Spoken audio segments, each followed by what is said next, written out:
Hey, real quick before we start, today, as this video drops at noon PST or 3 p.m. EST, we're going to be doing some live stream testing of both the film decks that got first and second place from this event. So should be a lot of fun. It's going to be on my Twitch as well as on my YouTube because Twitch has kind of changed their restream policies. So should be a lot of fun. Hope to see you guys there and enjoy this video. Hey everyone, Eggman here with another video, and today we have a top 16 breakdown for the CoreTCG online regionals that happened this past weekend. It was 512 players and 9 rounds of Swiss into this top 16, and real quick before we get started, first, big shoutouts for CoreTCG for not only running this event, but for letting myself and Brian from Stage 0 doing the commentary for it and the coverage and everything, so really fun. It was really cool to see all these matches and just the tournament evolve throughout the day, so I hope you guys enjoyed it as well. It's currently on my Twitch and YouTube, which is linked in the description as well as on this page, and will be re-uploaded and edited down to the matches on the Stage 0 YouTube channel, which you guys should be already subscribed to anyways, but it's going to be linked in the description as well. And also, while we're subscribing to YouTube channels,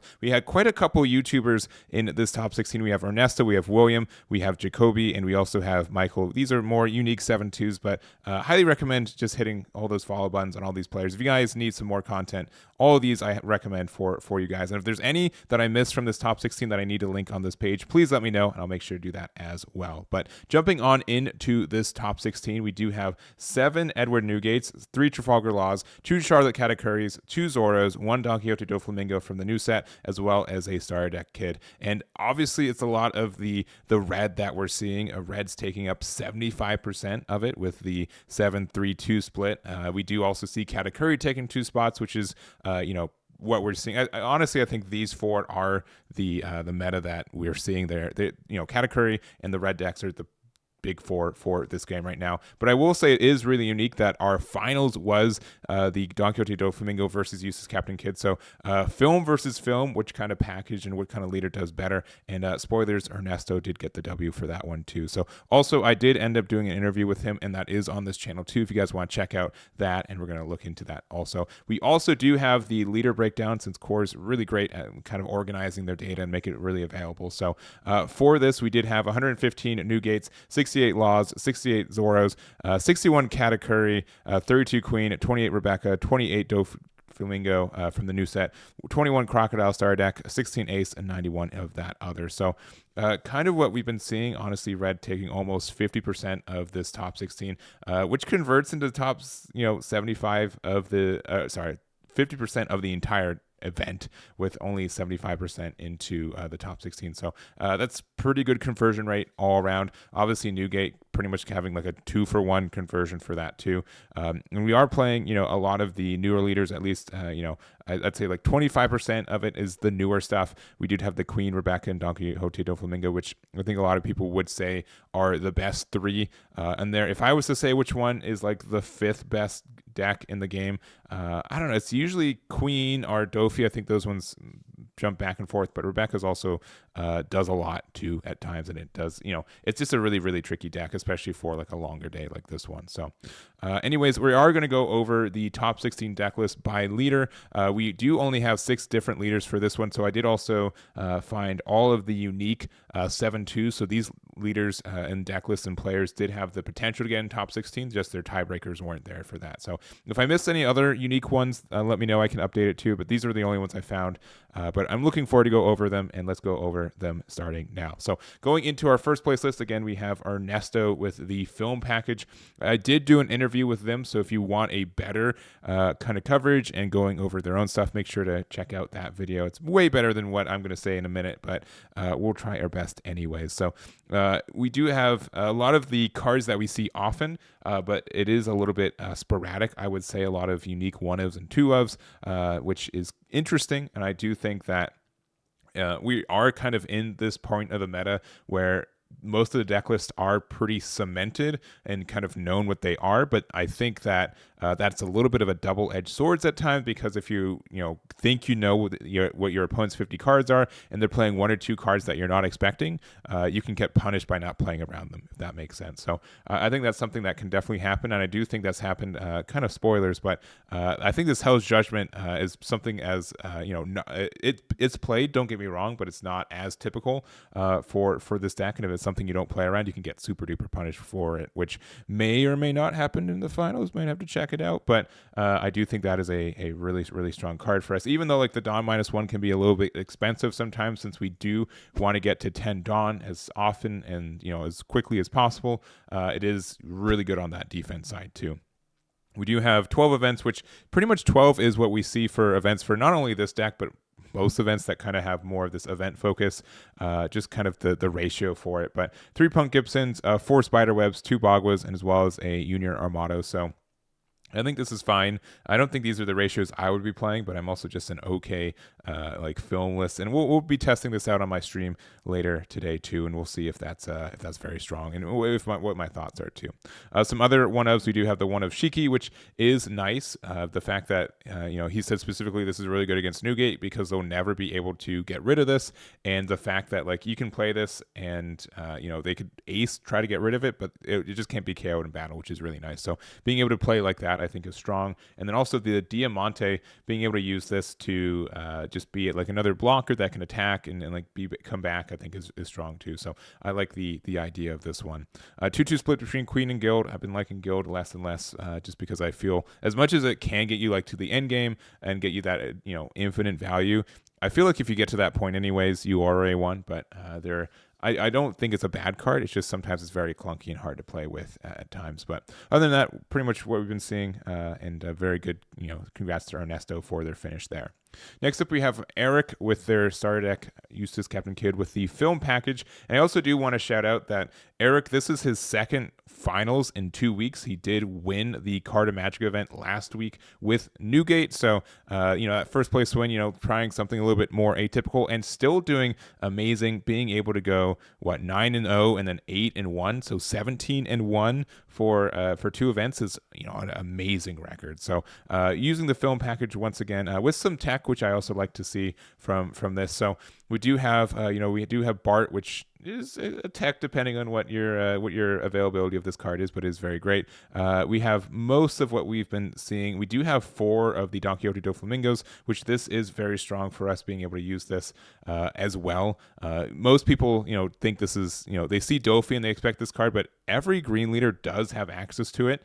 And if you're not kind of playing around it or is aware for it, I think it is very good. Specifically, I didn't say this in the when talking about Ernesto's list, but it is really great against Newgate. I do think this is a card that buys you another turn, and when you go later in the game, the worse Newgate gets, right? So I think that's super popular and a really good choice for you.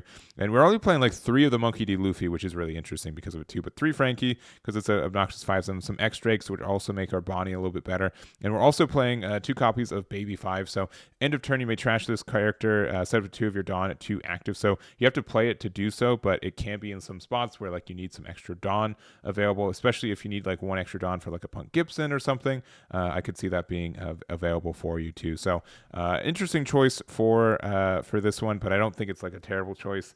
And again, like in a leader where you don't get the 2 Dawn back for free, this could be helpful to just make sure that you have that Punk Gibson Dawn open as well. So that's kind of the list here. Congratulations to Eric for their second place for this event. Next up, we have William with their Newgate, and William is literally no stranger to the power of Newgate and doing well with it in events. So nothing too wild with this one. It is the Straw Hat variant, and we've been bouncing back between Straw Hat and the pure Whitebeard. Honestly, I think the Nami build has been like a little bit more popular lately. I do like the fact it's really like, what do you want to find, right? Do you want to be able to find your top end? Do you want to be able to find your events? Like what are the cards that you want to find? And that's kind of the only difference for it. So we're not playing any Makinos for this build, but we are playing 4 of the Sanjis, which is a little bit more aggressive, but also means like it's a 7k attack. Immediately, it means you get that extra draw, and if you kind of have that mindset of you want to go to 0 life as fast as possible because it doesn't really matter, this Sanji can help accelerate that even more. So we got our Brooks, we got our Luffy and Frankie since we are playing the straw build, Marco's, Luffy's, Ace, Thatch, Newgate, and our events. So 9 events, 1 Rad Beam, 4 guard points, and 4 Red Hawks to help get that removal for some obnoxious blockers and kind of other cards there. So that's the list there. Congratulations to Will for their 3rd place finish. And then next up we have Angus with their 4th place, I believe it's 4th place Trafalgar Law, and he's splitting the difference. I will say there is the unique people usually choose Vista or Nico Robin, so having one of each that's kind of interesting, and that's really the only interesting thing I can say about this. It's Law. It's what we've been seeing. I don't have anything to say besides just congrats to Angus. You did very, very well for this event. 8-1 for this event is amazing. And just because the list of Law is kind of known doesn't mean that it's easy to run. And just shout outs to them for their finish there. So other than that, I don't have much to say. Congrats to Angus, and we'll move on to the next one, which is Daniel with their Charlotte Katakuri. And we've been seeing Katakuri pretty often. Most people, I think, including myself, like the big thing is like they remove Charlotte Cracker from their builds because the new Sanji is such a good trigger card, and we didn't really have as much space, especially since we did have some of our new 5-cost and 6-cost vanillas in Randolph and the Parasparrow that we wanted to get room for the deck. But I do think Cracker is okay. It is potentially like a comeback mechanic for the deck. I do think it's a little bit rough in the fact that a lot of decks are playing, like we have more, I think, 4 life leaders that are around. And it also does like nothing against Newgate, like actually, because it's a 5K and you're never going to be below them in life. So, but other than that, I do think like it's an okay card that can help you in like some aggressive matchups and help you on your early tempo. Sanji, but is good. And then our top end is a 2-3-4 between Lin, Katakuri, and Lin 10 drop. No Yamatos, which again, it's kind of a personal choice. I think Lin is better. Like Lin is better on curve if you go second. Yamato just is like a worse copy of 10 drop more times than not, I feel. But it does have some spot removal with it, and it can be really helpful on the defense if you're at one. Like Yamato, you have to kind of play into it and get the numbers that you want, but it can be, it can win you the game at the same time. So, but nothing more, nothing like much different than that. We're running our 2Ks. We're running, some Thunderbolts. How many 2Ks? We're running quite a few 2Ks, aren't we? Yeah, we're running 14. 2 Brules, 3 Shirahoshis, and then just 2 Thunderbolts. So kind of, taking out a Thunderbolt of like the usual 3 we see to add that extra copy of Cracker, and probably I think they've took out a Brule for that too. But that's it for here. Congratulations to Daniel for their finish there. And then lastly, from our pure top 16, we do have Jaydon with their Zoro list, and they are playing the event build. I do think that's the more popular build for what we're seeing. And this is, again, pretty standard. And honestly, what I'm pretty close to testing whenever I do test Zoro. Not that I feel like the deck needs that much testing at times, but we do have our 12 events: Rad Beam, 4 guard points, Jambe, Fiery Doll, which I think has been pretty standard for it, and then 4 copies of Fire Fist. I've seen some people go Fire Fist, some people use Jet Pistol. It's kind of just what you want for it. But since we are also playing 3 copies of Gordon, I do think that Gordon and Fire Fist are best friends and get some super good removal, gets you a lot of tempo, and does help you out a lot from there. Other than that, we're running 4 Rush Zoros, which is the maximum we can run. No Luffy's, but we're just kind of depending on the Jambe there, and then our Marcos and just kind of everything else. So nothing I'd say too different from what we've been seeing, but congratulations to Jaydon for their finish there.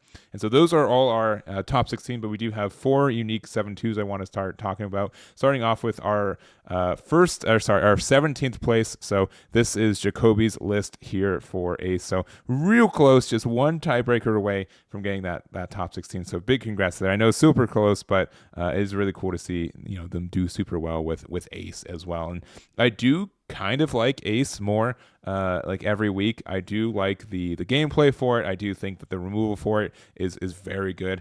And this is a little bit of I'd say unique list for it too, something I haven't been seeing as often, mostly because it's only running 12 events, which I feel like is a little bit low for a deck like this. We're not playing Curly to Diane, but we are playing more of like the actual like Whitebeard package. So like sometimes like you see the Dawn package of Ace, and you're like, oh, this is worse Zoro. So this might be leading to like the worst Whitebeard version of it, since we do, we can play Atmos or Speed Gel on curve. We have our Marcos, we have our Ace. We're playing Thatch as well, which is still a menace if you hit it on board. So I think this is a really unique list. I'll have to see if I have some time to test it as well. But it is really cool to see a different build of Ace do well. And congratulations to Jacoby for their finish there.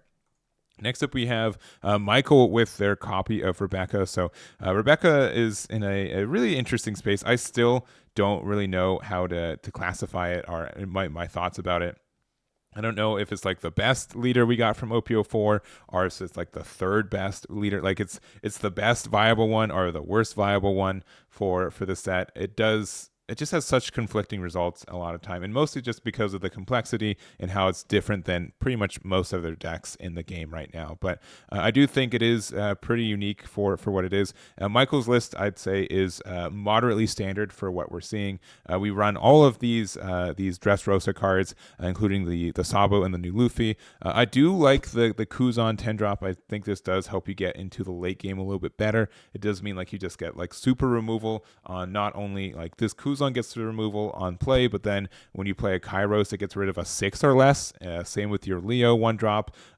3000 Worlds literally gets rid of any card in the game, and Truno can as well. So I do like Kuzan for the super removal, like super grindy way to play the deck. But I do know that's like a little bit of an option for it. I've seen also like Kaidos. I've also seen like 5/6 the 5-drop Garps from the starter decks do well. So I do think there is some room for tech and choices for it. You do pretty much have to run like 40 cards of Dressrosa and then your techs afterwards. But I do think it's really cool. So this list from Michael, congratulations for their finish there. And then next up we have Queen, which is additionally like someone will say the same thing. Queen is like the best OP04 leader that we got, or it's like the worst viable one of the top 3 at least. And I do like Queen the more and more we get. So this is Benjamin's list for this event, and it's kind of like a mix of what I've been seeing. There's not a lot of variety for what these decks like. The top end, it's mostly kind of a ratio game when it really comes down to it, especially because Queen doesn't get like as much cycle, or it really depends on a lot of like, your hand size is usually really low, and you have to make sure you see your right cards at the right time. So that's kind of where there can be some consistency issues with it, but there are some ways to kind of play it smart and get some good removal and get some really good gameplay for it too. So we're playing, maximum disruption, so 12 blockers with, from life, and also the beige, so 16 cards that can essentially prevent an attack that are from your life, which is very strong. 2 pound for Dofis, and then also some Peronas and Sasaki. And, there is like a discussion, do you play Peronas? Do you play Kayas? Do you play Sasaki's? Those kind of are like the intermingles for those kind of slots for it. I do like having some 1-drops in this build just because there are some times where I need to just get less cards in my hand for really cheap. So being able to do that, I think is very strong. I do also like the Soga King in this build, being able to just kind of get tempo back and lets you help cement you have enough time to get into your late game, and fix your hand too is really good. We have 3 Katakuris, 2 Mihawks, 4 Yamatos, 1 Kaido, and the Kaido is really interesting for this. It is a very great card for buying you tempo back, and it can be in a weird spot where it can put like, especially like if you're playing Peronas, like you can put them back in your hand, which I think is nice. If you need to, you can't like play this card and then use your Queen to get the recovery on the same turn. So that's kind of like a bit of a rough spot, but otherwise I think it is, if this card gets established, unless you're also playing against blue, your opponent's going to have a really, really difficult time getting rid of this card as well. So it's fine at 1, but I do think it is unfortunately a little bit clunky, just kind of how the leader works. And then we have our 9 event cards with 2 Reigns, 3,000 Worlds, and 4 of the Red Rocks, so pretty standard. So that's the list from Benjamin. Congratulations for their 7-2 finish there. And to wrap it up, we do have Gregory with the OP01 Donquixote Doflamingo, and a little bit of a unique list for this one too. I know a lot of people are on the starter deck Croc as like the best generic blue leader into this set, and I do think that's fair.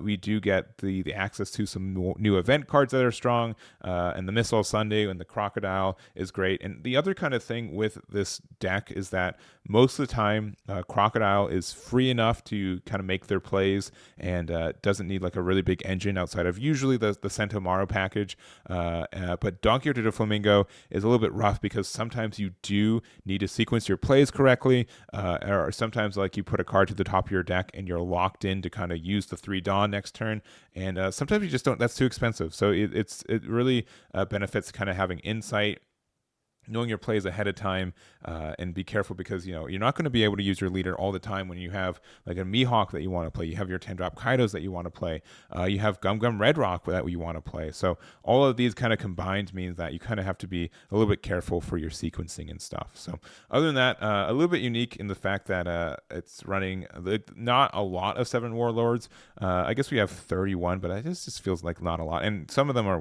the Mihawk as well, so it doesn't really count as a 7 Warlords either. But we don't see the Kuma, which we normally see from this one. We usually see like a little Kuma package, but instead we are playing like the 4-drop Boa Hancock from OP02. This is a 7 Warlords. It's also Impel down. It is kind of just like a worse copy of Mihawk, but Mihawk is also like the 4-cost Mihawk, but Mihawk is also just a really good card for us, so we don't mind having a worse copy of it. Being able to get that draw 1, trash 1 is strong, especially since we do have so many potential bricks in hand, including the Mihawk and the Kaido, and also some of these events too. So I think that's good. I think that does help the deck, and this is a bit of a unique build here. So congratulations to Gregory for their top finish with this list too. So I think that's going to be it for us though. Thank you guys so much for watching this video. Again, if you guys want to watch the tournament, it's on my Twitch and YouTube right now, and will be re-uploaded to Stage 0, edited down as well sometime later this week. Make sure to follow all of our fellow One Piece YouTubers, and that's going to be it for me. So thanks again for watching, and I'll catch you all next time.